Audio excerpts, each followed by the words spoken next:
오늘은 깨진 항아리라는 제목으로 하나님의 말씀을 함께 생각해 보겠습니다.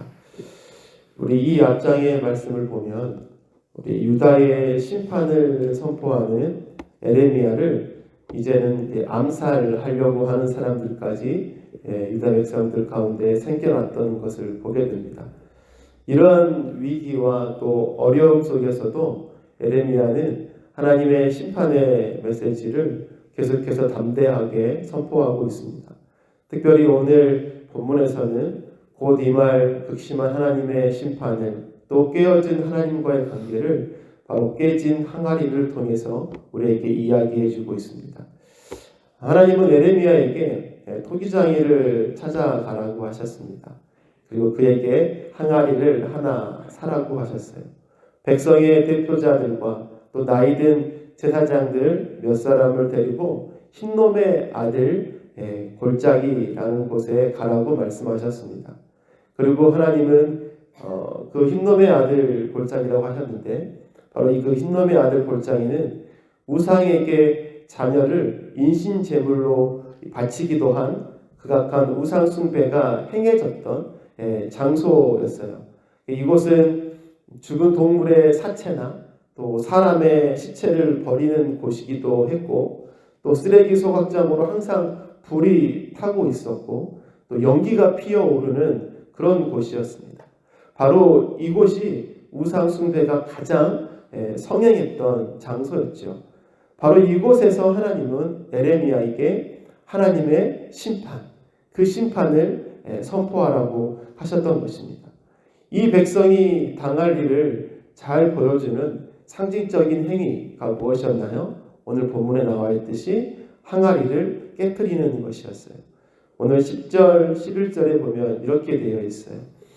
이렇게 말하고 나서 너는 데리고 건 사람들이 보는 앞에서 그 항아리를 깨트리고 그들에게 이렇게 전하여라. 만군의 주가 말한다. 토기 그릇은 한번 깨지면 다시 원상태로 쓸 수 없다. 나도 이 백성과 이 도성을 토기 그릇처럼 깨트려 버리겠다. 하나님은 이 항아리를 통해서 하나님의 백성들을 심판하실 것을 보여주고 있습니다. 그리고 유다와 예루살렘의 깨어진 관계, 하나님과의 깨어진 관계도 보여주고 있으시면서 하나님은 철저한 그들의 깨어짐의 모습들을 보여주고 있어요. 이것이 눈이 멀고 또 귀가 멀어버린 백성들을 향한 하나님의 마지막 방법이었습니다. 지금 이대로는 방법이 없었어요. 그래서 다 깨트리기로 작정하신 것입니다. 그리고 그게 끝인가요? 그렇지 않죠. 처음부터 다시 토기를 새롭게 빚으시려는 토기장이 되시는 하나님의 큰 계획이 있음을 또 우리는 잘 알고 있습니다.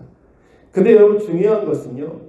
지금 이 깨어지는 시간을 통해서 단순히 나라가 멸망하고 철저한 심판을 받았다는 것으로 이 깨어짐의 목적을 다 달성했다고 우리 생각하기에는 조금 부족함이 있습니다. 유다 백성들에게는요. 외부적으로 나라가 심판을 당했다는 것보다 더 중요한 깨어짐이 필요한 민족들이었어요. 바로 내면의 깨어짐이 그들에게 진정으로 필요했습니다. 그렇다면 그 깨어져야 할 그 내면의 깨어져야 할 그것들이 무엇이겠습니까? 바로 유다 백성들의 어리석은 계획들이 깨어져야 했습니다. 오늘 7절의 말씀 보면 이렇게 되어 있습니다. 내가 이곳에서 유다와 예루살렘의 계획을 좌절시키고 그들이 전쟁할 때에 원수들의 칼에 찔려 죽게 하고 그들의 목숨을 노리는 사람들의 손에 죽게 하고 그들의 시체는 공중의 새와 들짐승의 먹이가 되게 하겠다. 하나님께서 무엇을 좌절시키겠다고 하십니까? 유다와 예루살렘의 계획을 좌절시키겠다. 그 계획들을 깨트리겠다 말씀하고 계십니다. 여러분 이 계획들이 무엇인가요? 바로 이들의 생각이 무엇이었습니까? 바로 스스로 만들어 누리고자 했던 그런 세속적인 평안과 그들이 추구했던 안전이었습니다. 자신들의 평안과 안전을 위해서 우상에게 제사를 드리고 여호와의 말씀에 대해서는 주의를 기울이지 않고 오히려 그 심판의 메시지들 앞에서 자신들은 안전할 것과 평안할 것이라는 그런 헛된 망상에 사로잡혀 있었습니다. 이러한 어리석은 마음속 계획들과 생각들이 이들에게는 먼저 깨어져야 했던 것이죠. 이러한 계획과 생각들이 유다 백성들 가운데 충만했습니다. 그래서 이들을 향한 하나님의 경고의 메시지를 이들은 들을 수가 없었습니다. 하나님의 말씀으로 자신들의 삶과 주변을 바라보아야 하나 자신들의 생각과 계획으로 오히려 하나님의 말씀을 평가하고 있었기 때문이죠.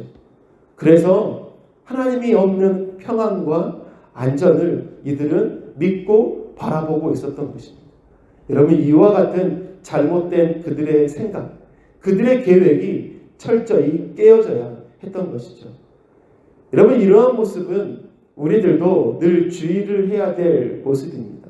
내 생각이, 내 계획이 우리의 삶의, 내 마음의 중심의 왕좌에 앉게 될 때, 여러분, 이것들이 우리의 삶의 가장 중요한 진리가 되어버릴 때, 여러분, 우리의 삶에 경고등이 켜지는 것입니다. 여러분, 빨리 내려와야 하는 거예요. 빨리 그 생각들을 깨트려야 하는 것입니다. 그리고 여호와 하나님 앞에 엎드리고 하나님의 뜻을 구하고 기도해야 하는 것이죠. 그럴 때 하나님께서 원하시는 길, 하나님께서 말씀을 통해서 우리에게 가르치시는 그 길, 우리 그 길을 온전히 바르게 걸어갈 수 있게 되는 것입니다.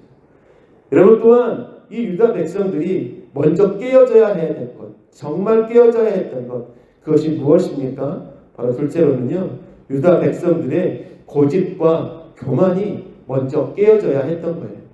오늘 15절 말씀에 나 만군의 주 이스라엘의 하나님이 말한다. 이 백성이 고집을 부려 나의 말에 순종하지 않았으므로 이제 내가 이미 선포한 그 모든 재앙을 이 도성과 거기에 딸린 모든 성읍 위에 내리겠다. 이렇게 말씀하고 있습니다. 유다 백성들이 하나님의 말씀에 순종하지 않았습니다. 그런데 왜 이런 불순종을 했다고 오늘 본문이 우리에게 보여주고 있습니까? 백성이 고집을 부렸다. 네, 개역개정의 말씀의 표현대로 보면은 목을 곧게 하여서 내 말을 듣지 아니하였다. 이렇게 말씀하고 있습니다. 여러분, 고집, 목을 곧게 하다라는 뜻은요, 다른 것이 아닙니다. 저항했다는 거예요. 저항. 예를 들어서 어떤 저항이냐면요, 농부가 밭을 가려고 할 때 농부의 지시를 거역하려고 소가 자기가 가고 싶은 대로 막 힘을 쓰는 거예요. 그런 표현입니다.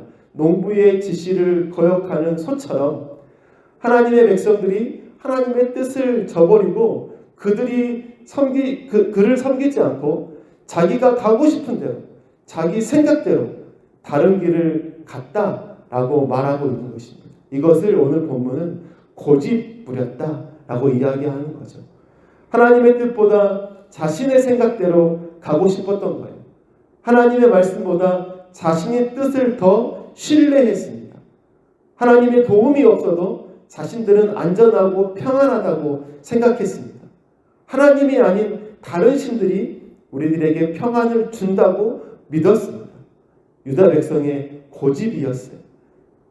잘못된 생각이었죠. 하나님 앞에서 교만한 모습이었습니다. 이것이 먼저 깨어져야 했습니다. 이 고집이 꺾이고 교만이 깨어져야 하나님께 순종할 수 있는 백성이 될 수 있기 때문이죠. 여러분, 저의 어머니죠. 저의 어머니는 이씨 성을 가지셨습니다. 그럼 저희 아버지의 성은 다들 아시겠죠? 저랑 똑같지 않겠습니까? 조씨 성을 가지셨어요. 두 분이 간혹 이야기를 하셨습니다. 이야기하시면서 농담스럽게 막 이야기를 하셨어요. 제 어머니께서 먼저 말씀하십니다. 역시 조씨 고집은 아무도 못 꺾어. 이렇게 말씀하셨어요. 그럼 잠시 후에 조용히 되돌아오는 말이 있었습니다. 이씨 고집도 만만치 않네. 저희 아버지 말이에요. 여러분, 조씨 고집, 이씨 고집 대단한가 봅니다. 근데 여러분, 제가 이렇게 말씀하고 있는데 여러분들 마음속에 생각하고 계실 수도 있어요.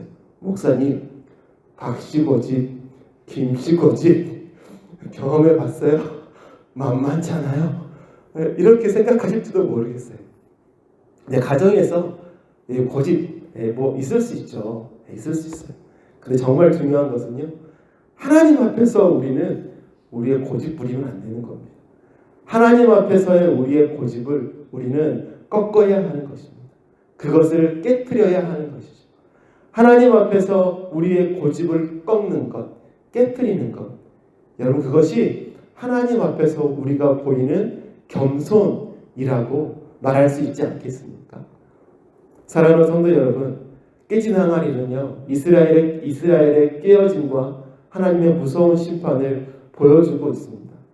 그러나 이스라엘에게는 진정으로 깨어져야 할 것들이 있었죠. 어리석은 자신의 계획과 생각이었습니다. 그리고 하나님 앞에서 부리는 그들의 고집이었어요. 이것이 깨어져야 했습니다. 그래야 하나님께 순종하는 백성이 될 수 있기 때문이죠. 저희들도 다르지 않다고 생각됩니다. 우리의 생각과 계획들을 내려놓고 우리의 고집을 꺾을 때 우리가 겸손히 하나님의 뜻에 순종하는 하나님의 백성들이 될 수 있다는 것이죠. 오늘도 하나님 앞에서 그러한 삶을 멋지게 살아가시는 저와 여러분 모두 되시기를 간절히 소망합니다.